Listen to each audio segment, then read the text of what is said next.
Começar então, Janina? Sim, podemos começar. Se o professor Tota entrar, eu já trago ele para a sala. Nossa, verdade, tem o professor Toto. O que aconteceu com ele? Bom, a gente começa depois ele Acho que a entra. gente. É, a hora que ele entrar, eu trago ele para É, cá. acontece, ele estava dando aula, mas ele falou que ia sair às 5. Uhum. Enfim.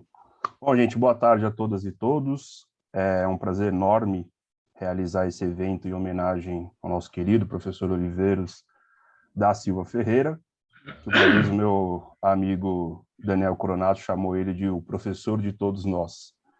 Eu acho que é um bom termo para se utilizar, se referir ao professor Oliveiros. Infelizmente, as gerações mais novas, né, as gerações mais recentes, não tiveram o prazer de conviver academicamente com o professor Oliveiros, que faleceu recentemente, em outubro de 2017. Só uma breve contextualização: o professor Oliveiros nasceu no dia 5 de maio de 1929 e participou das primeiras gerações de cientistas sociais que foram formados pela Universidade de São Paulo, concluindo a sua graduação por volta dos anos de 1950 a 1951. Logo depois, em 53, ele entrou para o quadro docente da Faculdade de Filosofia, Ciência e Letras, né? FEFELESH ainda não era FEFELESH, a convite do professor Lorival Gomes Machado, a quem o Oliveiros sempre demonstrou um carinho, uma admiração muito grande. Eu, particularmente, ouvi inúmeras histórias sobre o professor Lorival. Paralelamente, o professor Oliveiros manteve uma carreira muito importante como jornalista no jornal Estado de São Paulo, entrando como repórter e chegando até o cargo de diretor do jornal, que, posso estar enganado, peço para o professor Rolf me corrigir, caso contrário, que até então o cargo de diretor só tinha sido ocupado pelos membros da família Mesquita. O professor Oliveiros foi pioneiro ao lecionar Relações Internacionais nos anos de 1970 na FEFELESH, e eu sempre me diverti muito em saber que aqueles professores já aposentados que eu tive contato durante o mestrado e doutorado, eles sempre acabavam falando, mencionando, quando sabiam que o Oliveiros era meu orientador, que eles também tinham sido alunos do Oliveiros. Por isso que eu acho, de novo, que o termo do Daniel, a expressão do Daniel, de que o Oliveiros é o professor de todos nós, é um termo muito condizente. Recentemente, após seu falecimento, parte de sua biblioteca foi doada ao Instituto de Relações Internacionais da Universidade de São Paulo, e aqui fica meu primeiro agradecimento à doutora Vânia Leal Sintra, que é uma cientista social, doutora em ciências sociais, e esposa do Oliveiros, que organizou todo esse processo de doação de parte do acervo do Oliveiros para o Instituto de Relações Internacionais. Este evento aqui de hoje, é um agradecimento público ao Oliveiros pela sua generosa doação. Eu vou aproveitar, então, para agradecer, ao mesmo tempo que apresentar, as pessoas que aqui estão envolvidas no evento. Tá? Já vou agradecer e apresentar na ordem de apresentação para ficar um pouco mais fácil. Tá? Então, agradecimento à professora Janina Onucchi, que é a diretora do Instituto de Relações Internacionais da USP, que possibilitou a realização desse evento. Um agradecimento à professora Natália, posso falar errado o seu nome, peço desculpas, do Poiati, espero ter acertado, que é professora do Instituto de Relações Internacionais da USP e é responsável docente pela biblioteca do Instituto. Agradeço também ao professor Rolf Kuntz, que é professor de Ética e Filosofia Política do Departamento de Filosofia da USP, colunista do Estado de São Paulo, amigo do professor Oliveiros, colega tanto de faculdade quanto de jornal do professor Oliveiros. Agradeço ao professor Marco Aurélio Nogueira, professor titular pela Universidade Estadual Paulista, a Unesp, que é doutor em Ciência Política pela USP, sob orientação do nosso querido professor Oliveiros. Agradeço ao professor Antônio Pedro Tota, que ainda não está aqui conosco, mas daqui a pouco deve chegar, que é professor titular do Departamento de História da PUC de São Paulo, foi meu professor na graduação, e você facilmente poderia encontrar o Tota tomando café e debatendo algum assunto, provavelmente Getúlio Vargas, com o Oliveiros, nas lanchonetes da PUC. Por fim, além de fazer essa apresentação, a professora Janina também pediu para eu falar um pouco, então me apresento aqui, meu nome é Thiago Babo, sou doutor em Ciência Política pela USP, conheci o Oliveiros durante minha graduação na PUC de São Paulo e o tive como orientador até o seu falecimento. Antes de passar a palavra, só para finalizar, eu queria fazer um agradecimento especial ao professor Tulo e à professora Raquel, que estiveram sempre presentes desde o início da organização desse evento, né, conversaram bastante comigo e me ajudaram, né, a montar este evento aqui. Como eu conversei com os palestrantes, a gente tem 15 minutos de fala para cada um, tá? Caso necessário, me avisem que eu posso fazer esse controle de tempo. Eu disse para os palestrantes o seguinte: uma homenagem, eu não gostaria de que fosse algo, digamos assim, muito fechado que deveria ser feito. Então, eu deixei livre isso para todas e todos. Então, uma homenagem pode ser, né, contar qual foi a sua experiência pessoal com Oliveiros, ou pode ser, inclusive, uma análise a partir das obras do Oliveiros, que, inclusive, é o que o Tota gostaria de fazer. Então, mais uma vez, eu agradeço imensamente a participação de todos e passo agora a palavra para a professora Janina Uluk. Obrigada, Tiago. Bom, um prazer estar aqui, reencontrar também professores, né, professor Marco Aurélio Nogueira, professor Rolf Kuntz. Para mim é uma honra participar desse evento, Tiago. Fui uma das que tive o privilégio de ter aula com o professor Oliveiros no Departamento de Ciência Política. Depois, ele me selecionou no concurso que eu prestei na PUC, no Departamento de Política, e pude, enfim, conviver com ele lá no Departamento de Política da PUC e também aqui no DCP da FEFELESH, né? Quando eu ingressei, depois da PUC eu fui para a Unesp, e quando eu prestei o concurso e vim para a USP, o IRI ainda não existia, não tinha prédio, né? A gente morava ainda na faculdade de economia, então nenhum professor tinha sala, né, de professor, a gente só ia para a FE para dar aula, né? Quando eu vim para a USP. E o Oliveiros, né, foi o primeiro que me ofereceu a sala dele no Departamento de Ciência Política para que eu pudesse trabalhar, né? Então, não, obviamente que não por isso, mas assim, por toda a contribuição que ele deu, por toda a formação, né, que ele ofereceu durante tantos anos, né, tenho o maior respeito, maior admiração pelo trabalho que o professor Oliveiros fez na ciência política brasileira e nas relações internacionais, né, no momento em que a área de relações internacionais ainda nem existia, né? Na USP, o curso de RI começou em 2001, a graduação, e depois a pós-graduação só em 2010, né? Então, acho que o Oliveiros foi uma grande referência, né? E sempre foi um grande interlocutor, muito generoso com seus alunos, com seus orientandos e com os professores que conviveram com ele. Então, só tenho a agradecer. E aqui eu quero agradecer, né? Além das pessoas que vão fazer a homenagem, né, a ele, quero agradecer também a doutora Vânia Sintra, né, por ter permitido, né, que a gente recebesse na biblioteca do Instituto de Relações Internacionais da USP os livros do professor Oliveiros, né, a biblioteca dele. Eu acho que essa doação é muito importante para a comunidade acadêmica da Universidade de São Paulo e das outras universidades parceiras nossas também, tenho certeza disso, né? E com isso eu quero agradecer a professora Natália do Spoiati, que é a presidente da Comissão de Biblioteca do IRI-USP, e agradecer também a Gisélia Adornato Aguiar, que está participando aqui, que é a chefe, né, da nossa biblioteca, né, então, que organizou todos os livros, que está organizando, né, a biblioteca, os livros, né, na nossa biblioteca. Infelizmente, a gente não conseguiu fazer nem essa homenagem presencial, né, porque a nossa... e espero que a gente consiga fazer em breve, né? Porque a nossa ideia era também permitir que as pessoas pudessem visitar o espaço, né? Na biblioteca, e para ver lá o espaço que a gente tem para os livros, né? Do professor Oliveiros.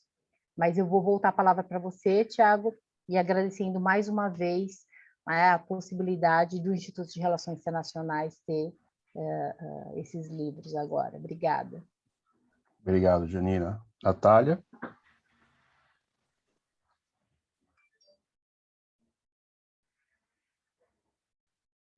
Natália, acho que o microfone está desligado. Você está com o microfone desligado. Ah, tá.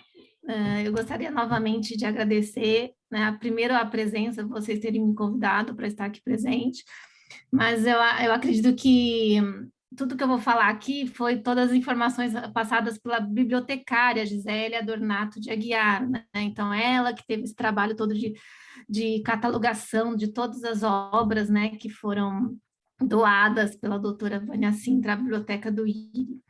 Então, é uma quantidade significativa, né? E a importância, a relevância dessas obras, eu gostaria eu acho que eu gostaria de perguntar ao Tiago se seria possível que eu apresentasse alguns slides com um resumo dessas obras, só para vocês terem uma noção da quantidade e da diversidade dessas obras. Pode apresentar, Natália, acho que você está com co-host. Então, só compartilhar a tela. Tá ok, share screen. Ok. Isso. Ok, deixa eu achar aqui Vocês estão acompanhando? Sim? Ok. Então, ok, né? Então, as informações básicas dessas obras, o que já foi cadastrado, catalogado, né? Então, é uma quantidade muito grande, né? O acervo imenso que foi uma grande doação, né? Então, aproximadamente 2.000 obras, né? Já foram catalogados 977 obras, tá? Mas algumas tinham vários exemplares, então no total deu 1.013, tá? Os livros disponíveis somente na biblioteca do USP, 459. Então, dos 977 que já foram cadastrados, 459, quase 50%, existem apenas no acervo da biblioteca do IRI-USP, tá? Dentro de todo o sistema de bibliotecas da USP. Então, é um acervo único, né? Tem uma unicidade muito relevante para a área de relações internacionais, são obras que têm uma diversidade muito grande em termos de anos, né? Então, aqui, por exemplo, eu coloquei aqui os idiomas, a maioria está em português, 611 desses que já foram catalogados, né? Em inglês, 277, mas também temos obras em espanhol, francês, italiano.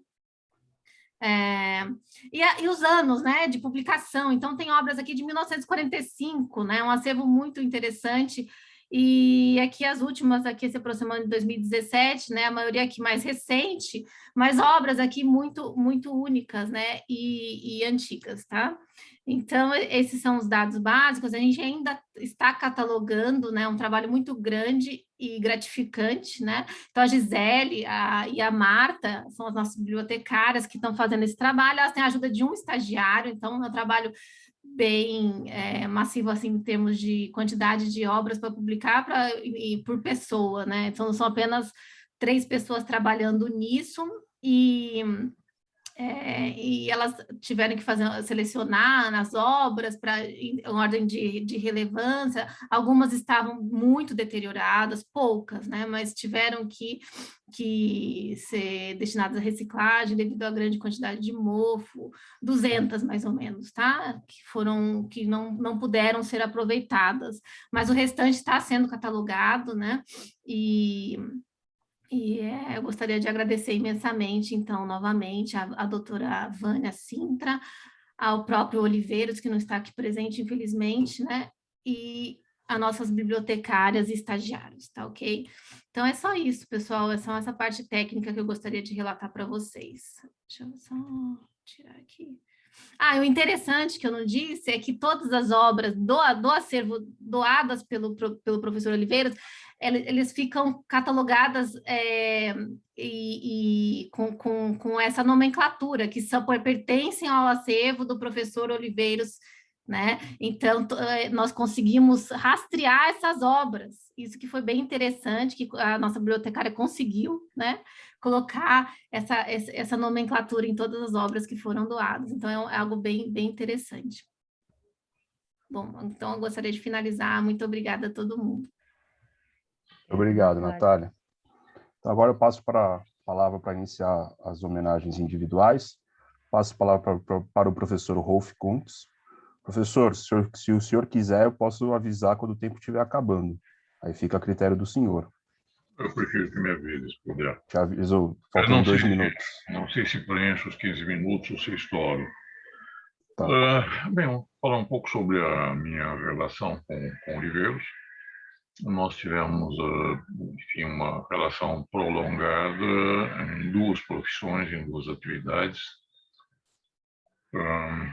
Eu conheci o Oliveiros quando eu ainda era um jornalista jovenzinho, que começava a se ocupar de assuntos políticos e também de assuntos econômicos. Eu acabei fazendo uma carreira muito voltada para o jornalismo econômico, enfim, tendo passado por Fundação Getúlio Vargas, etc. Mas foi muito bom, muito interessante trabalhar com ele. Foi uma parte importante da minha formação, digamos, acadêmica e pessoal. Primeiro, pelo período em que nós trabalhamos juntos, Quer dizer, foi depois eu fui para o Estadão em 66, quer dizer, o regime militar já estava completando 2 anos, e uma parte do nosso trabalho, da nossa conversa, era tentar entender que diabo estava acontecendo. Nós não tínhamos nenhuma teoria prontinha que dissesse que este golpe ou esta revolução, como diziam os militares, tinha sido consequência disto ou daquilo que pudesse ser indicado com qualquer das teorias mais populares na universidade. Estávamos tentando entender que diabo estava acontecendo. E estava acontecendo um monte de coisas novas. Exemplo, estava sendo instalado no país, pela primeira vez, de uma forma absolutamente aberta, um regime que era, sob certos aspectos, quase tecnocrático. Isso era um fenômeno novo no Brasil. Nós tentávamos entender também que diabo era essa tecnocracia, que era um assunto que começava a ser estudado também na Europa. Há livros sobre tecnocracia que surgiram na Europa naquele tempo e que exploravam um assunto que era relativamente novo. Bom, na universidade eu estava fazendo a minha pós-graduação e na pós eu fui aluno do Oliveiros durante 1 ano. Naquele tempo os cursos eram anuais. E foi um ano extremamente divertido. Eu fiz a matéria dele como uma optativa na minha pós-graduação.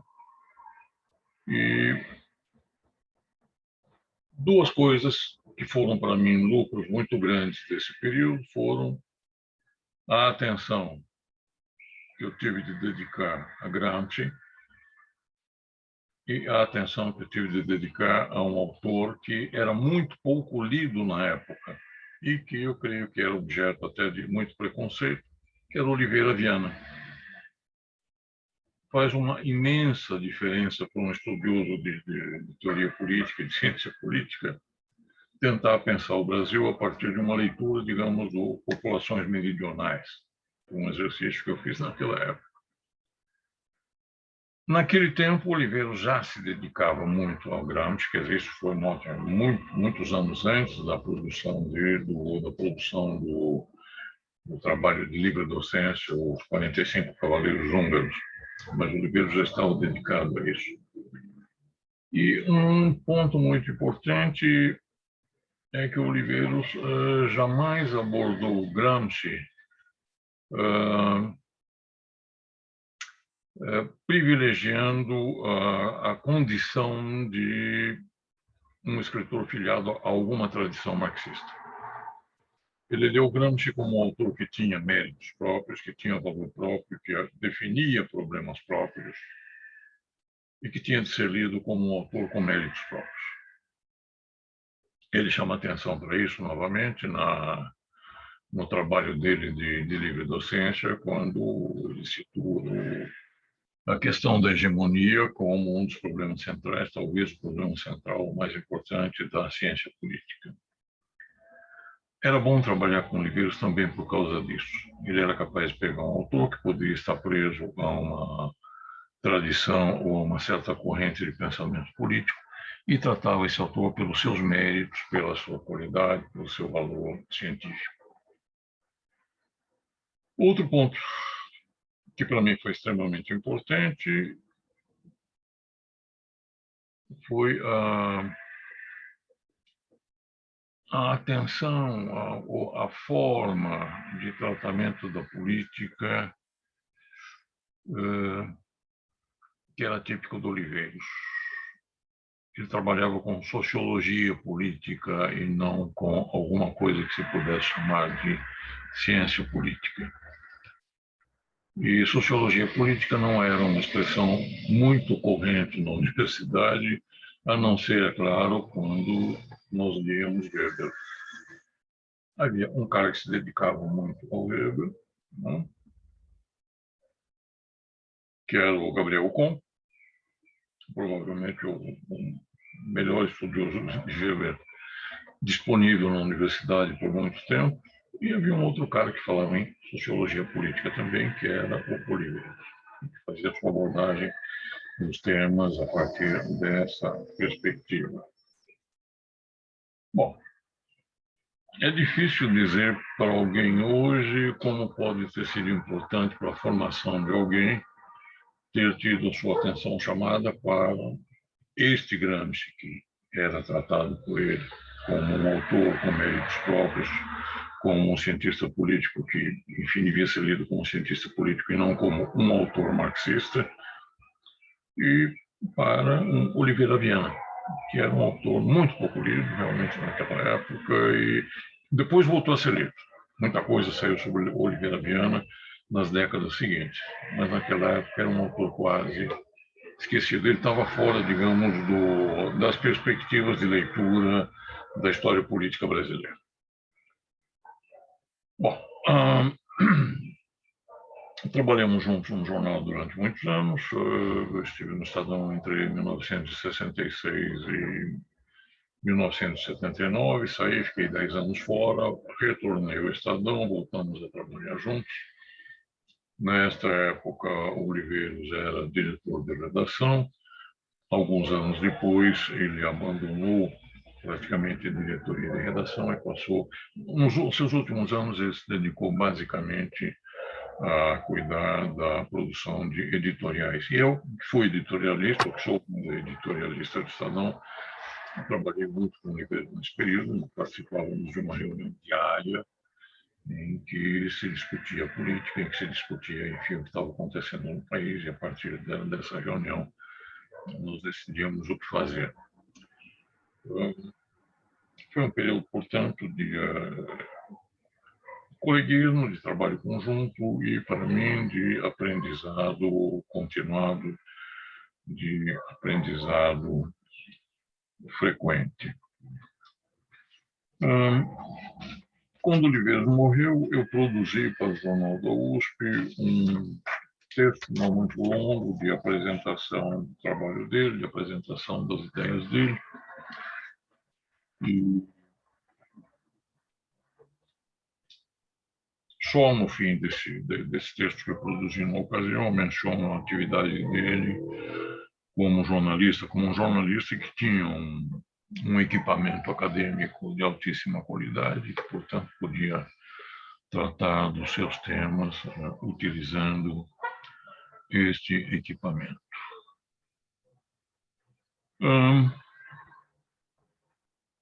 Não menciono aqui o fato de que ele se tenha dedicado ao campo das relações internacionais, ele teve uma atuação importante nessa área, mas mesmo que ele nunca se houvesse dedicado à área de relações internacionais, à área de política internacional, ele teria deixado um legado extremamente importante pelos seus trabalhos voltados para a sociologia política.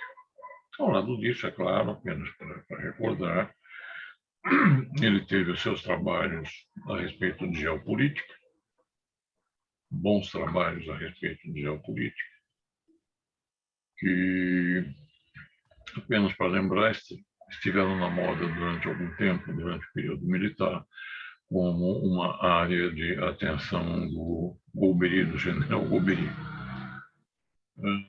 É triste correr o risco de mostrar algum saudosismo em relação àquele período tão terrível na história do Brasil, mas isso é inevitável quando olhamos o panorama atual. Uma das figuras principais daquele regime era um sujeito capaz de produzir bons trabalhos a respeito de geopolítica. A tal tecnocracia foi implantada por gente de excelente qualidade. O IPEA, que continua produzindo coisas importantes, é parte dessa herança.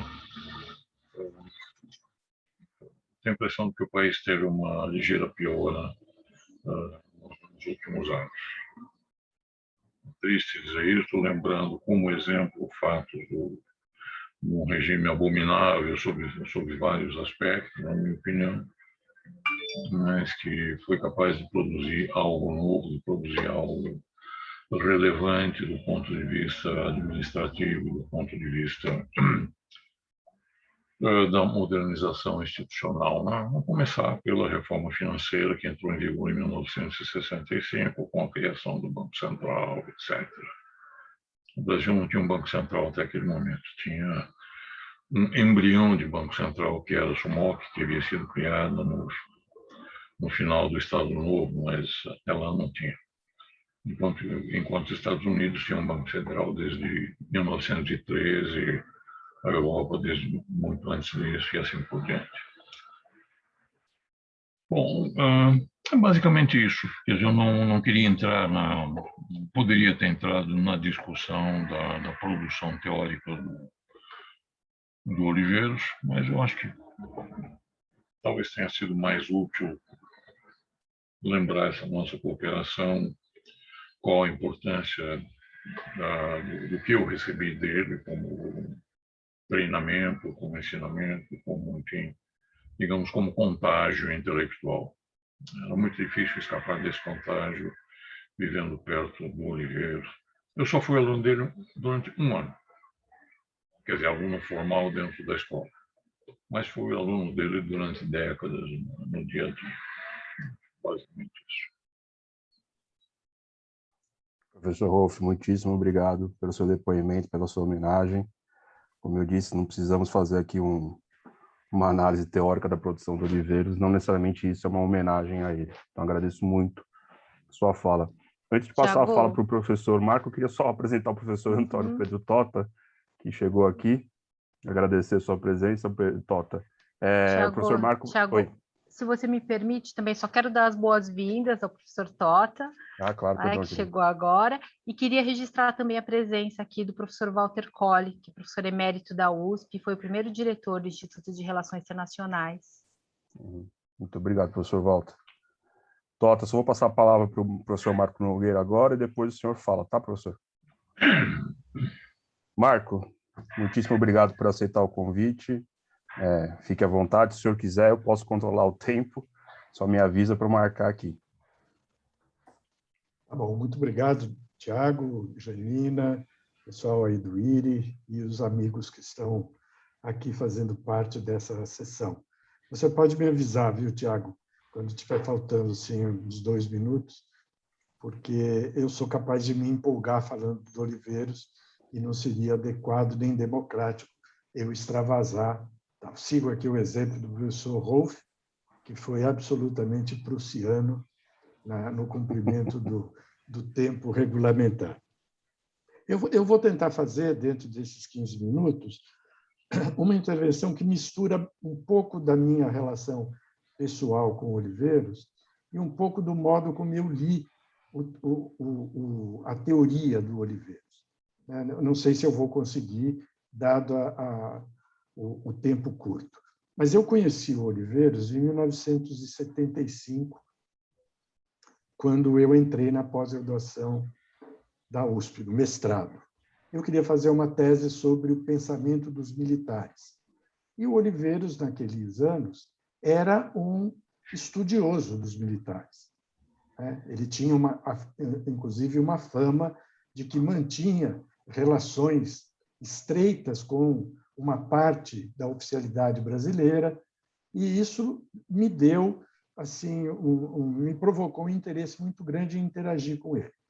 Passando o tempo, o Oliveiros me convenceu de que o momento não era muito adequado para fazer uma pesquisa sobre o pensamento dos militares, que a ditadura dificultaria tudo, eu não teria acesso a muitos documentos, etc. E me apresentou o liberalismo brasileiro. E eu acabei fazendo uma pesquisa longa sobre Joaquim Nabuco, que foi a minha tese de doutoramento. Naqueles anos, a gente, jovens, eu era muito jovem, evidentemente, nós estávamos muito mergulhados na atividade política. E eu, por conta da atividade política, perdi o prazo para fazer o mestrado. O Oliveiros me incentivou a me inscrever junto a uma banca do Departamento de Política da época para passar direto para o doutorado. E foi o que eu fiz.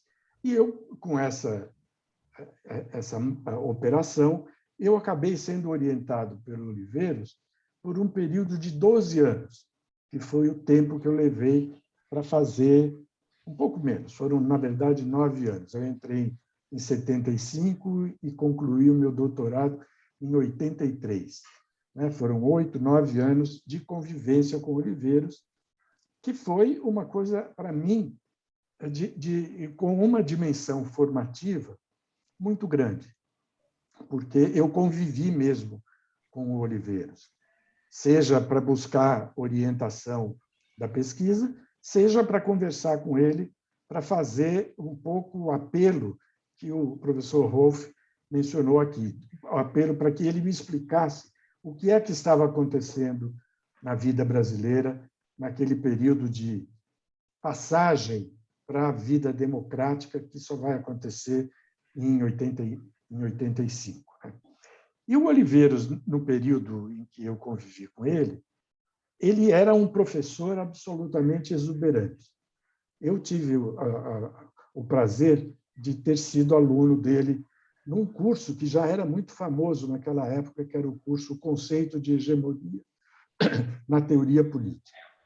E aquele curso abriu minha cabeça, porque o Oliveiros fez naquele curso um movimento teórico que já começara naquela época a frequentar os textos de Gramsci, não imaginava ser possível. O Oliveiros era um heterodoxo. Ele recebeu Gramsci de uma maneira heterodoxa, incorporou Gramsci, como disse o Rolf, não como mais um marxista, mas como um teórico da política que merecia ser elevado ao pânteon dos grandes pensadores da política. E o Oliveiros era uma coisa fantástica dando aula. Ali, 76, o curso que eu fiz, era impressionante, porque ele era um professor que provocava os alunos. Ele ria de si próprio. Ele fazia manobras teóricas e epistemológicas que a gente não imaginava e que estavam nesse quadro que eu chamo de heterodoxia, e de um rigor absolutamente extremo. E eu me simpatizei muito com aquilo. Eu estava começando a dar aula e aquela maneira de dar aula, eu acho que eu incorporei a minha vida, a minha vivência como professor, de provocar os alunos, mexer com eles, colocar questões que deveriam ser respondidas de uma maneira não canônica, de uma maneira não tradicional, com criatividade e uma pegada forte em termos de conclusões que se desdobrassem em termos práticos. Bom, o Oliveiros foi decisivo para mim. Isso é a coisa que eu mais me lembro e que eu mais prezo da existência que eu tive com ele. Eu concluí a tese e tem um episódio muito interessante que, alguns meses antes da defesa, eu fui preso. Ainda estávamos em 82, eu fui preso porque eu militava no Partido Comunista, houve alguns problemas e eu acabei sendo preso com um bando de gente. Foi uma prisão já no final da ditadura, mas, de alguma maneira, eu acabei sendo processado. E, alguns anos depois, eu tive que comparecer a um tribunal militar com 2 testemunhas. Uma testemunha foi o reitor da Unesp, o professor Jorge Nagli, também falecido. E a outra testemunha foi o professor Oliveiros. Ambos se colocaram diante dos juízes, que eram todos militares. A presidente da banca era uma generala, um general, uma mulher general, e fizeram a minha defesa, dizendo que não havia comunismo nenhum em mim, eu apenas era um estudante de marxismo. E eu nunca esqueci esse gesto do Oliveiros, que ele fez com a melhor das intenções, a maior boa vontade, e com a preocupação de me preservar. Basicamente era disso que se tratava. Foi uma das coisas assim muito bonitas que eu carreguei comigo até hoje, que eu carrego comigo até hoje.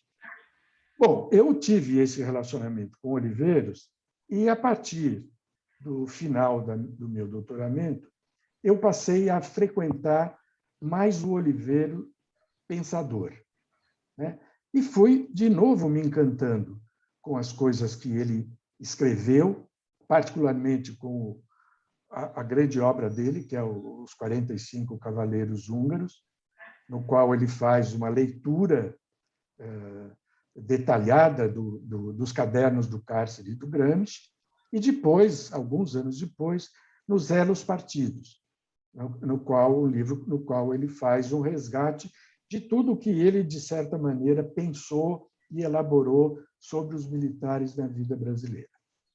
Esse segundo livro, eu cheguei até a fazer uma resenha grande para a revista da Unpox, porque eu fiquei literalmente encantado com o livro e tal. Mas os 45 Cavaleiros Húngaros tiveram um impacto muito forte, porque ali ele elaborou o que talvez no curso de conceito de hegemonia da teoria política, que eu frequentei em 76, 10 anos antes, esse livro dos Cavaleiros Húngaros é de 86, quando o Oliveiros defende a livre docência dele com esse material. Aquilo que em 76 era algo que estava em gestação, aquilo que Oliveiros chamava de teoria das posses essenciais. E no livro dos 45 Cavaleiros Húngaros, no diálogo que ele estabelece com Gramsci, essa teoria das posses, a posse das almas, dos corpos, do excedente e do poder, vai aflorar de modo pleno, né? E vai conseguir se ligar de uma maneira muito criativa com a teoria da hegemonia gramsciana na versão que o Oliveiros dava para ela. Oliveiros era um gramsciano heterodoxo, como eu sempre gostei de falar para ele, né? Parece que a função dele no mundo das ideias era provocar os gramscianos ortodoxos. E eu, de certa maneira, era um gramsciano ortodoxo, assim como vários outros italianos que são meus amigos, ou mesmo brasileiros. E o Oliveiros era um provocador dos gramscianos, porque ele nos apresentava um Gramsci que estava decantado de certas impurezas, vamos dizer assim, e estava acompanhado de vários outros autores que os gramscianos ortodoxos consideravam errados, né? A começar do Weber, né? A começar do Rousseau, a começar do Hobbes, né? Que eram autores que o Oliveiros frequentava e que, junto com Gramsci, davam como produto, uma teoria política completa, né? Uma sociologia política, como ele lembrava, como o Rolf mencionou aqui. Então, na teoria das posses essenciais, eu encontrei uma base mais articulada para pensar a questão da hegemonia e também para pensar a questão do Estado, porque com a teoria das posses, o Oliveiros queria discutir a dominação, queria discutir o poder, queria discutir aquilo que ele trouxe do Rousseau, como é que o grande número aceita se submeter ao pequeno número, né? Como é que os dirigidos aceitam a dominação dos dirigentes, né? E o Oliveiros não aceitava a ideia de que o instrumento para a obtenção disso seria a força ou a coerção. Ele achava que essa visão era estreita. O que determinava a aceitação de um domínio eram os elementos de cultura, as ideologias, a posse das almas e das mentes, vamos dizer assim. Quem conseguisse persuadir os grandes grupos de uma determinada concepção do mundo, da validade de uma determinada concepção do mundo, se candidataria com condições de vitória à hegemonia, né? E isso era, digamos assim, algo que a gente discutia, trabalhava com isso, mas o Oliveiros colocou com um enquadramento muito forte e muito exuberante, muito provocativo. Foi dessa maneira, eu já estou indo para o final, viu, Tiago? Foi dessa maneira que o Oliveiros entrou na reflexão sobre o Estado. O Oliveiros era um estatista, porque ele considerava que, se não se cogitasse da existência de um Estado unitário, a política não faria sentido. Não seria possível pensar a política. Assim como o Estado, a organização política. Somente os organizados, escreveu o Oliveiros nesse 45 Cavaleiros Húngaros, somente os organizados podem dominar. E a gente poderia estender esse dominar para várias coisas. Somente os organizados podem governar, somente os organizados podem ter hegemonia, e assim por diante. E o Estado, para ele, era o ápice da organização de uma comunidade. Era aquele momento de decisão e ação, uma unidade de decisão e ação que se complementaria como um espaço no qual as classes sociais disputavam entre si a questão da direção. E o Oliveiros pensava as classes sociais de uma maneira intensa. Eles eram os personagens. E as classes com capacidade de organização teriam a capacidade de dar diretrizes ao Estado, fazer governos mais eficientes e assim por diante. Muito provavelmente, eu acho que até que com certeza, a sociologia política do Brasil que o Oliveiros elaborou não previu que as classes sociais brasileiras tivessem adquirido capacidade de organização e, portanto, de formatação da comunidade política. Elas transferiram isso para o Estado. Elas deixaram de lado o projeto de organização, ou só fizeram a organização em termos tópicos, os empresários como empresários, os trabalhadores como trabalhadores, e não houve um mergulho das classes sociais no campo da política, como organização, como germes de partidos políticos. Talvez isso tenha levado Oliveiros a se interessar tanto pelos militares, porque os militares, na ausência dessas classes com poderes de organização, de auto-organização e de disputa política explícita, acabaram por ocupar o espaço no Estado que estava reservado justamente ao desempenho político das classes. Nos elos partidos, essa reflexão está muito bem posta, que é o livro do Oliveiros de 2007. Marco, 2 minutos, Marco. Perfeito. E eu acho que por aí, indo por essa via, nós poderíamos perguntar ao Oliveiros como é que ele estaria vendo o Brasil de hoje, 2021. Ele, por certo, diria que o Brasil está vivendo uma crise de hegemonia, porque as superestruturas que determinam as orientações ideológicas das pessoas não estão conseguindo fazer cumprir esse papel, como se as classes, os grupos, o grande número, escapasse das superestruturas ideológicas e ficassem soltos do espaço.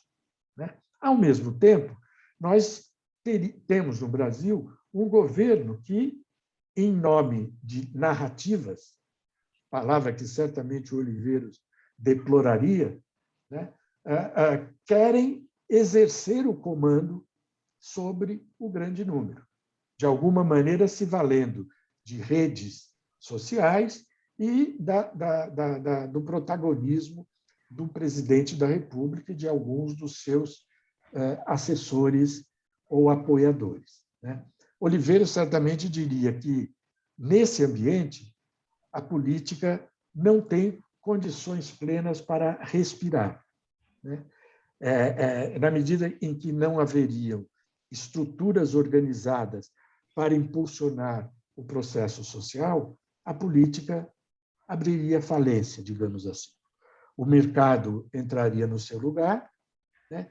A individualidade cresceria, como vem da era global em que nós nos encontramos, e a grande política, as ideias, aquelas que poderiam formatar concepções do mundo consistente, estariam perdidas.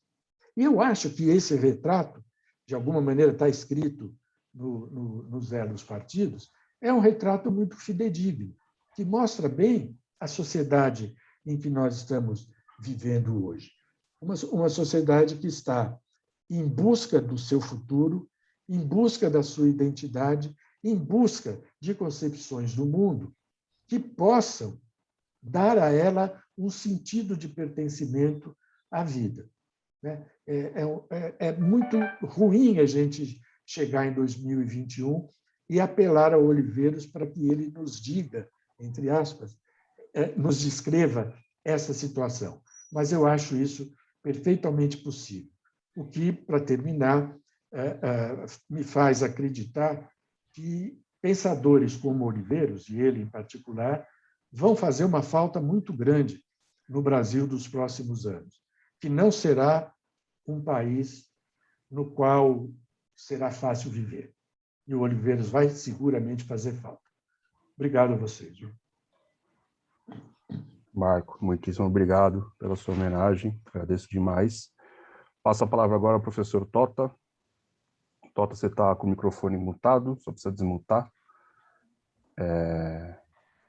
O senhor quer que eu controle os 15 minutos, Tota? Tota? Pouco. Vou falar pouco mesmo. Tá dando para ouvir? Agora sim. Ok. Eu vou falar pouco, depois que o Marco Aurélio lembrou aí do livro que eu tenho mais usado do Oliveiros, que é o Elos Partidos. Infelizmente, é um livro pouco conhecido, que foi lançado por uma editora que tem sistema de distribuição muito ruim, né? E não se conhece a editora, e é um livro importante. Eu estava discutindo com outros amigos sobre quando a gente começa desde o começo do livro, ele vai mostrando a nossa formação, exatamente a nossa formação cultural. E é interessante como eu acho que a gente poderia colocar o Oliveiros no mesmo plano dos pensadores aí da primeira metade do século XX do Brasil, os clássicos, primeira e segunda metade, os clássicos como Antônio Cândido, como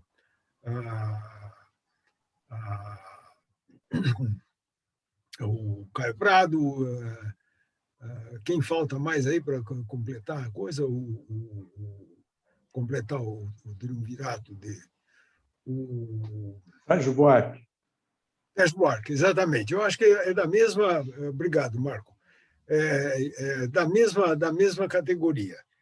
Eu acho que a gente poderia fazer uma homenagem assim juntamente com Oliveiros mais novo, claro, com esses três nomes conhecidos que a gente sabe. Eu conheço pouca obra do Oliveiros, eu conheço principalmente o Elos Partidos, é o último livro dele, onde eu pude discutir com ele em vida várias vezes, porque eu trabalho muito mais com os Estados Unidos e o período da Segunda Guerra Mundial, que é a minha área, eu tenho livros sobre isso, e ele acompanhou, em parte, algumas questões. Eu só queria fazer uma observação de como eu conheci o professor Oliveiros. Eu não sou das ciências sociais, não sou da política. Eu me formei em História, fiz um mestrado e doutorado na USP, Mas, numa ocasião, em 1973, então eu estava ainda na graduação, entrei já idoso para a USP, então eu fui numa aula que ele estava dando sobre discutindo a crise do Chile, uns 4 ou 5 dias antes do 11 de novembro. 11 de novembro de 1973, uns 4 ou 5 dias antes. E ele previu com toda a clareza dele. Eu lembro que estava um dia meio nublado, assim, ele estava com um capote, e ele ficou andando na sala dizendo tudo que ia acontecer. Ele previu todas as... Eu só não lembro direito, eu acho que eu estou errando, que era exatamente setembro, acho que era um pouco antes, acho que era agosto, por aí. Mas, de qualquer jeito, depois ele acaba a frase dele e pega o capote que estava em cima da mesa e foi embora. Não falou nada para ninguém. Foi embora sem mostrando como como se estivesse esperando o 11 de setembro. Depois, eu fui ver aquela aula, depois nunca mais vi o Oliveiros. Nunca mais vi. Depois me encontrei com o Oliveiros na PUC, que eu sou professor da PUC, da Relações Internacionais. Encontrei com ele, a gente se conversou, ele, claro que não ia lembrar de mim, não lembrava, daí a gente começou a conversar e fui falando o que eu fiz. E eu escrevi um livro chamado Imperialismo Sedutor, e eu dei esse livro para o Oliveiros, depois de um certo tempo, e imediatamente depois do 11 de setembro de 2001. Então, eu dei o livro para ele e fiz uma dedicatória ao professor Oliveiros, que conseguiu prever o 11 de setembro, não o de 2001, mas sim o de 1973, no Chile. Né? Aí a gente, realmente, nós ficamos amigos mesmo. Né? E aí sempre conversando. Eu estou trabalhando numa questão que eu acho que ele me ajudou em grande parte, né? Como lamentou o Marco, agora a gente não vai ter mais uma opinião de peso para poder entender o Brasil de hoje, mas ele me orientou para pensar um pouco o Estado Novo, para pensar um pouco o período do Vargas. E é o que eu estou fazendo. Estou escrevendo o terceiro livro, e agora eu estou concentrado no Estado Novo, rever o Estado Novo, com bases nas ideias que ele teve, principalmente junto, e com base no livro Elos Partidos. E tem duas partes aqui que me chamam bastante atenção, que são as relações entre o Brasil e os Estados Unidos no período da guerra, e uma coisa fantástica, um dos capítulos mais interessantes, que eu acho, que é o 29 de outubro de 1945, que é o golpe que derrubou o Vargas. E ele chamou a atenção, e eu vou só falar nisso muito rapidamente, porque eu estou estudando, não tenho muita coisa para falar do Oliveiros, não sei isso. Ele faz um estudo bem interessante, bastante que está me ajudando bastante, da Constituição de 37. E como essa Constituição, ele está mostrando como tinha brechas, ela nunca foi aprovada, né? Essa é uma Constituição que ela ficou sem ser aprovada, ela não foi como estava previsto no esboço feito pelo Chico Campos. E ele fala uma coisa, eu escrevi algumas coisas aqui, mas acho que não é preciso pensar nisso, como ele pensou na continuidade do Estado Novo dentro da própria Constituição. Quando em 1942, quer dizer, o Brasil já estava na guerra, já tinha entrado na guerra, ele pretendeu postergar o artigo, está aqui escrito, 187, o artigo 187 para, digamos, adiar o referendo que deveria ser feito para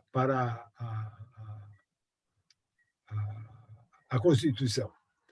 E isso ele deixa claro aqui que esse é o momento em que ele perde o apoio dos militares, fazendo um salto já de 42 para 45, e só para encerrar, ele mostra como os militares temiam aquilo que era inimaginável, uma aliança entre o Vargas e o Partido Comunista, recém saído da clandestinidade, recém mesmo. Foi em abril que o Partido Comunista deixou a clandestinidade, e o medo, eu estou chamando de medo, mas o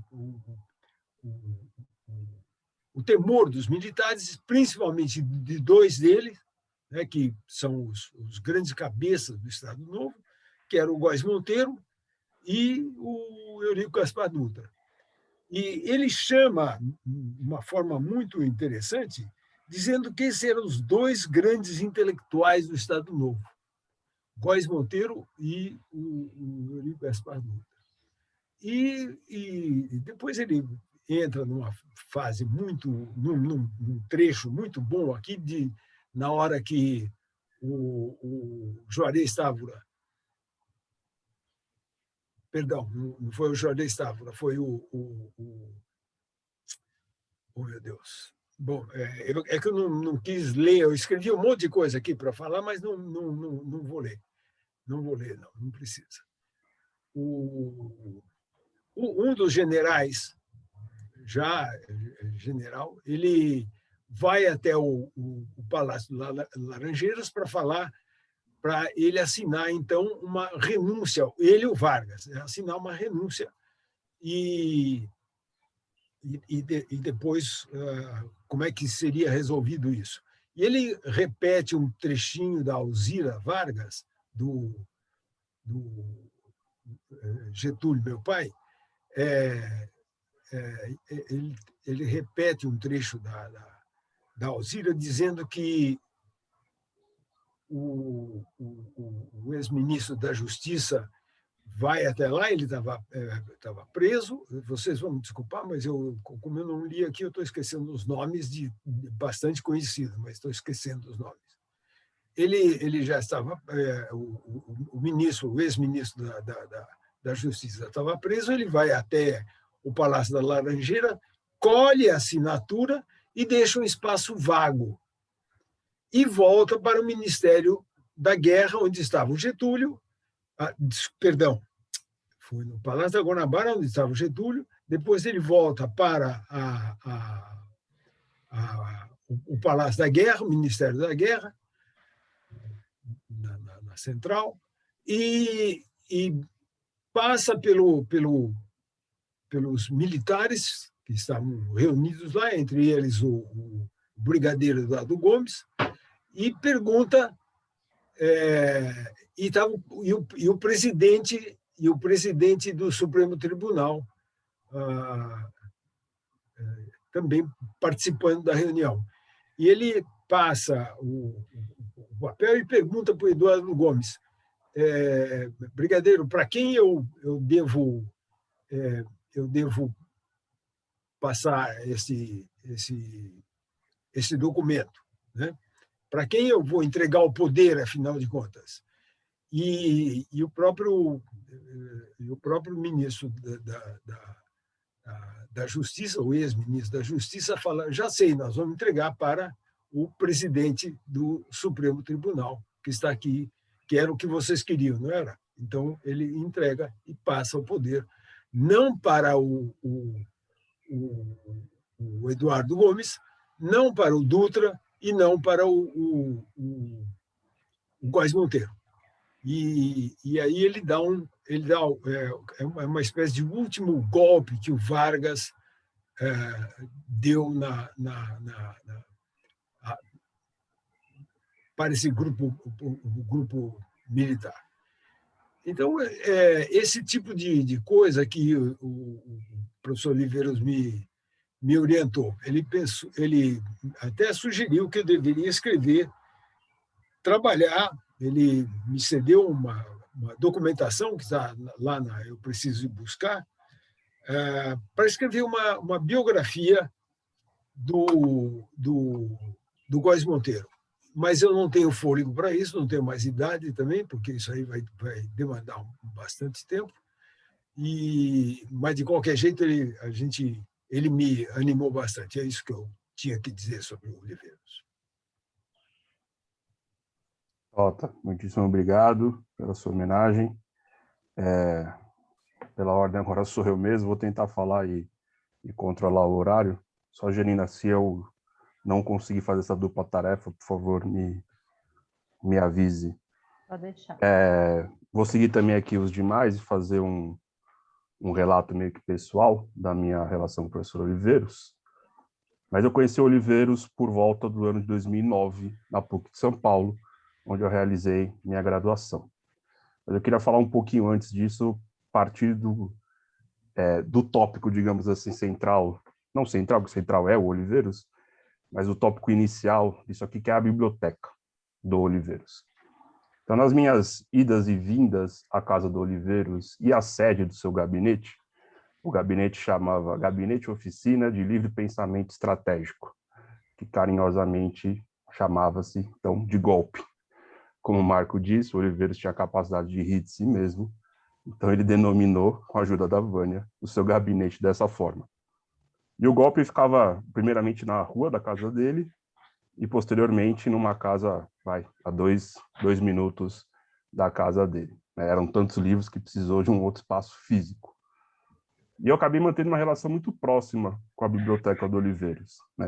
Nessas idas e vindas, eu ajudei no processo, um tanto quanto trabalhoso, diga-se de passagem, de mudança física da biblioteca, de uma casa para outra. E a reorganização da biblioteca, num novo espaço físico, muito bem abastecido de café e pão de queijo, sempre foi acompanhada de longas conversas e longos ensinamentos que o professor Oliveiros nos presenteava.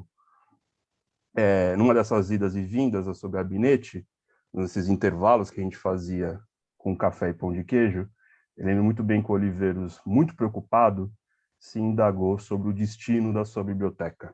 Eu lembro claramente de ele dizer o que ele iria fazer com a biblioteca dele depois que ele morresse. Vale ressaltar que tanto a biblioteca da FEFELESH quanto a biblioteca da PUC de São Paulo, que são duas instituições que o professor Oliveiros estava ligado, já tinham tornado público a sua recusa em receber grandes acervos, porque eles não possuíam mais espaço físico e nem verba para aumentar espaço físico. Então, Oliveiros nem chegou a tentar indagar sobre a possibilidade de doação da sua biblioteca para essas duas instituições, já que ele sabia que não ia dar certo. E, além disso, ele costumava contar uma história, um tanto quanto assustadora, de que os livros que foram doados pelos familiares, e aí a memória pode me enganar, mas, se eu não me engano, do professor Eurípides Simões de Paula, após o falecimento do professor Eurípides, foram encontrados por alunos da FEFELESH no lixo. Então, Oliveiros tinha muito medo que isso acontecesse com os livros dele. Obviamente, os alunos encontraram os livros no lixo e fizeram um mutirão para retornar esses livros à biblioteca da FEFELESH e exigir que os livros fossem devidamente alocados na biblioteca. Quando Oliveiros ficava assim, indagando sobre o que ele iria fazer com os livros dele, confesso que eu ficava um pouco incomodado com essa preocupação do Oliveiros, já que, obviamente, partia do pressuposto da morte dele, Então, eu resolvi responder com uma brincadeira na tentativa de mudar um pouco o assunto, e eu disse algo como: bom, professor, depois que o senhor morrer, quem terá que se preocupar com isso não é o senhor, obviamente, e sim a Vânia. Então, deixe que ela lide com essa tarefa. Eu retomei essa lembrança para poder publicamente agradecer a professora Vânia Leal Sintra, a esposa do professor Oliveiros. Não sei se eu posso agradecer em nome do Instituto de Relações Internacionais, mas com certeza eu posso agradecer em nome da comunidade da USP. Mas eu queria mais uma vez, Vânia, te agradecer publicamente por permitir que parte desse acervo, desse saudoso acervo da Biblioteca do Oliveiros, pudesse estar disponível a toda a comunidade uspiana, mas toda a comunidade, né, do estado de São Paulo e do Brasil como um todo. Como eu disse, eu tenho um carinho especial à biblioteca, porque eu fui um dos, não somente eu, mas que nessa mudança de espaço físico resolvemos fazer como é que chama? Uma catalogação dos livros. Então a gente produziu um documento de Word com todos os livros que existiam naquela biblioteca, e saibam que não foi uma tarefa fácil, porque era um número um tanto quanto assustador de livros. Mas, enfim, nós sabemos muito bem do carinho que o professor Oliveiros tinha pela sua biblioteca, e saber que inúmeras outras pessoas poderão ter acesso a essas obras, como a professora Natália mencionou, muitas, inclusive, que não se encontram em outros acervos da USP, isso é um saber muito reconfortante para mim. Eu conheci o professor Oliveiros, como eu disse, durante a minha graduação na PUC de São Paulo. Inicialmente eu fazia sociais, mas por alguns outros motivos eu acabei trocando de curso e fui para Relações Internacionais. E um certo dia, né, naquilo que a gente chama de prainha, que é o espaço físico entre o prédio velho da PUC e o prédio novo, né, sendo que o prédio novo deve ter uns 50 anos de existência já, eu estava conversando com um querido professor amigo meu das sociais, o professor Edson Nunes, e eu comentava que eu queria fazer uma iniciação científica, né, que pudesse debater a geopolítica russa a partir da questão energética. Mas eu não sabia a quem recorrer para, né, ter ajuda de orientação. E eu lembro muito bem que o Edson respondeu da seguinte forma: quando a gente não sabe a quem recorrer, nós vamos conversar com o professor Oliveiros. Dificilmente ele não saberá de alguma coisa. E no mesmo dia, o Edson e eu começamos a andar pela PUC, até encontrar o professor Oliveiros. O Edson me apresentou o professor Oliveiros, explicou qual que eram as minhas intenções de pesquisa, e o Oliveiros respondeu da seguinte forma: você tem um papel? Eu entreguei um caderno para o Oliveiros e ele simplesmente começou a desenhar o mapa dos oleodutos e dos gasodutos da Europa, e passou a enfatizar alguns pontos de tensão ainda latentes na relação geopolítica da Rússia com os países europeus. E aí, depois de fazer tudo isso e me dar toda a esperança do mundo sobre a possibilidade de efetivar a pesquisa, ele perguntou para mim: você fala russo? Eu, obviamente, tive que responder não. E aí ele complementou, né? Além da dificuldade, e aí volta aqui um pouco que o Marco falou também, além da dificuldade de obter certos documentos que seriam fundamentais para realizar a pesquisa, os poucos documentos que a gente poderia achar estariam em russo, né? Então, ou seja, a minha intenção de pesquisa não seria possível de ser realizada, porque não teríamos material de pesquisa suficiente para realizar. Depois dessa constatação, né, percebendo o meu desânimo, ele me pediu para encontrar num dia daquela semana, após a aula dele, para que a gente pudesse conversar um pouco mais. Obviamente eu fui, né, ficamos algumas boas semanas se encontrando após as suas aulas e conversando, ou na sala de aula ou naquilo que ele chamava de escritório dele, que também era conhecido como a lanchonete da PUC. E numa dessas conversas, ele disse que tinha um costume, desse seu tempo mais jovial de USP, de chamar alguns alunos para a sua casa, onde ele fazia alguns cursos, proferia algumas ideias, realizava alguns debates. E ele perguntou se eu não queria, né, passar um sábado lá em Campinas para a gente debater algumas questões que a gente já começava a debater na PUC. Então, a partir de 2009, eu passei a frequentar a sua casa, né, e principalmente o golpe, né, o seu gabinete.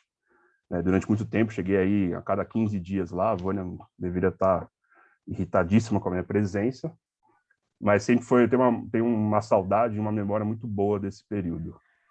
Eu lembro que durante essas minhas idas e vindas ao golpe, nós realizamos formalmente, né, formalmente no sentido de que a gente seguia um cronograma muito bem estabelecido, 2 cursos, né? O primeiro foi o famoso curso chamado Conceito de Hegemonia na Teoria Política, que depois eu cursei novamente já enquanto aluno de mestrado do Departamento de Ciência Política da USP, e um segundo curso que ele tinha montado mais recentemente, que se chamava, né, Uma Sociologia Política das Relações Internacionais, né, curso esse que, infelizmente, ele tinha intenções de oferecer tanto no Santiago Dantas quanto no DCP, mas acabou não tendo tempo hábil para fazer isso depois, né.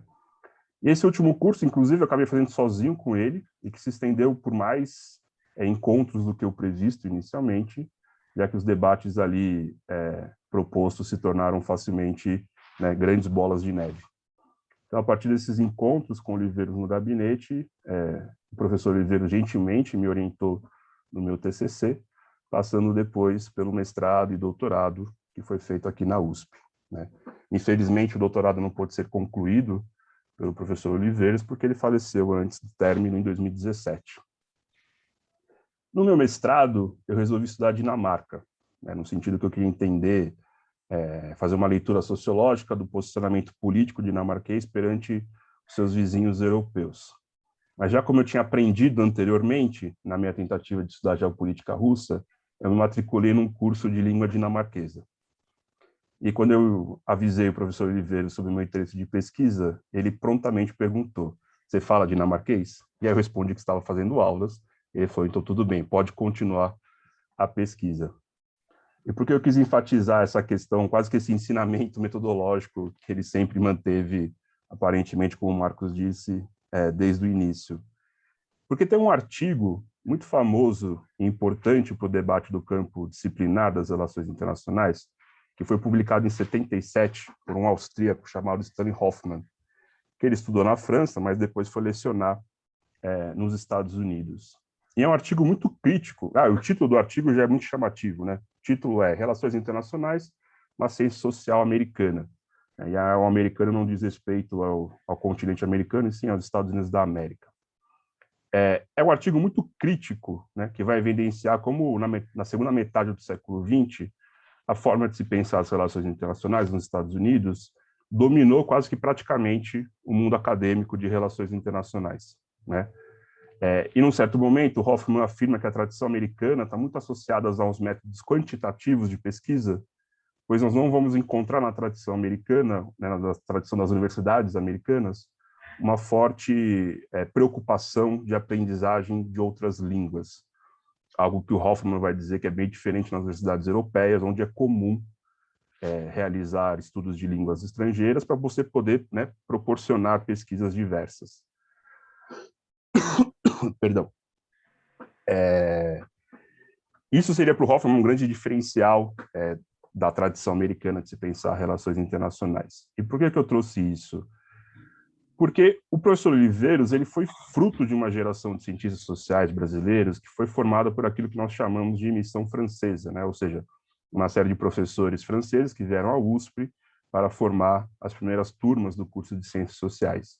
E isso, obviamente, teve um papel fundamental na forma como Oliveiros olhava o mundo social, inclusive, né, as relações internacionais. Hoje em dia, principalmente por parte dos discentes de relações internacionais, existe uma crítica muito ferrenha ao predomínio das abordagens, assim chamadas mainstream das relações internacionais, que são estruturas teóricas desenvolvidas majoritariamente nos Estados Unidos e também no Reino Unido. Inclusive, recentemente, o professor Rafael Villa, que está aqui presente, ele coordenou aquela pesquisa chamada TRIP, que é uma pesquisa que, né, procura entender o campo disciplinar das relações internacionais no mundo, e os dados mostram muito bem que os grandes referenciais teóricos utilizados por acadêmicos brasileiros de relações internacionais estão ligados a essas tradições americanas. E aí o que eu queria enfatizar aqui é que o professor Oliveiros é anterior a toda essa construção americana das relações internacionais, né? E eu fico muito feliz que os discentes... 2 minutos, Thiago. Fico feliz que os discentes estejam buscando teorias distintas às americanas, mas me deixa triste que essa busca ainda não tenha chegado até o pensamento do professor Oliveiros, né? Qualquer um interessado em compreender a América Latina vai ficar completamente atordoado com o que foi exposto pelo Oliveiros na sua tese de doutorado, de 71, publicado em 71, chamada Nossa América Indo-América, né? Isso sem falar na interpretação que o Oliveiros tem sobre o Brasil, muito bem mencionada pelo professor Tota. Ou a sua teoria social, né, proposta nos 45 Cavaleiros Húngaros, que seria praticamente uma das poucas teorias sociais e políticas verdadeiramente brasileiras. O professor Francisco Veffort e o professor Gabriel Kohn, em momentos distintos, já disseram que a teoria das posses essenciais, que o Marco mencionou aqui, seria uma das poucas teorias de fato, né, que a academia brasileira teria produzido. E o professor Gabriel Kohn ressalta, né, meta-teoria nós temos bastante. Agora, produções teóricas originais são poucas, e talvez a do Oliveira seja uma das poucas que nós temos aí. Então, nessa tentativa de, né, se libertar das amarras americanas / inglesas da teoria das relações internacionais, da teoria social, nós podemos encontrar no professor Oliveiros uma grande fonte de inspiração para pensar o mundo social. E, para finalizar, já que o tempo é curto, eu costumo dizer, e aí vai quase que um merchan aqui, mas eu costumo dizer que eu vou ter uma dívida eterna ao Oliveiros por ter praticamente feito um curso de graduação à parte comigo no golpe. Então, sempre que eu posso fazer algo para agradecer, eu vou fazer. Então, dentro desse espírito, no dia 5 de maio deste ano, inclusive seria a data de aniversário do Oliveiros, eu tornei público a criação do Gabinete Oliveiros Ferreira de Pesquisa em Sociologia das Relações Internacionais, né, o GOF. De forma muito gentil, a professora Janina permitiu a inserção do GOF nesse evento de hoje, e também agradeço ao professor Rafael Vila, que abarcou dentro do NUPRI, institucionalmente falando, o GOF. E a ideia do Gabinete do Oliveiros Ferreira agora, então, é uma ideia dupla, né? Tanto de poder homenagear o pensamento do Oliveiros, né? Revisitar esse pensamento tão rico e importante, e também dar continuidade, em forma de pesquisas, à sua forma de pensar o mundo social, mais especificamente as relações internacionais. Gostaria de agradecer a presença de todos aqui, espero poder, em breve, divulgar as atividades do GOF, e fico aberto a qualquer sugestão de pesquisa e formas de dar continuidade ao legado do professor Oliveiros Ferreira, que eu acho que é a forma mais importante, digamos assim, de a gente prestar uma homenagem a ele, né? Então, não somente à figura pública do Oliveiros, mas também ao seu pensamento, ao seu legado intelectual. Então, finalizo aqui, que já passou do tempo.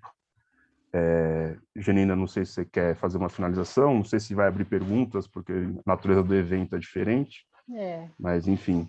Acho que só mesmo agradecer, né, as homenagens merecidas, né, ao professor Oliveiros, e mais uma vez agradecer aqui a presença, né, professor Marco Aurélio Nogueira, professor Rolf Kuntz, professor Antônio Pedro Tota, professor Rafael Vila, professora Natália Poiati. Muito obrigada por vocês estarem aqui. E, Tiago, muito obrigada pela sua homenagem, pelo seu trabalho, né, aí de tão longo tempo na organização dessa biblioteca. E agradecer mais uma vez a Gisele e a Marta, que estão aqui, né, que nos ajudam aí na organização da biblioteca. De novo, né, doutora Vânia, muito obrigada pela doação da biblioteca, dos livros, né, e para a gente é uma honra mesmo ter, né, poder disponibilizar esses livros na Biblioteca do Instituto de Relações Internacionais. O professor Walter Colli está aqui também agradecendo. Realmente, eu acho que é uma contribuição, né, do Instituto de Relações Internacionais, agora disponibilizando esses livros para a Universidade de São Paulo e para toda a comunidade de ciência política, de relações internacionais. Bom, obrigada, gente. Boa noite. Obrigado.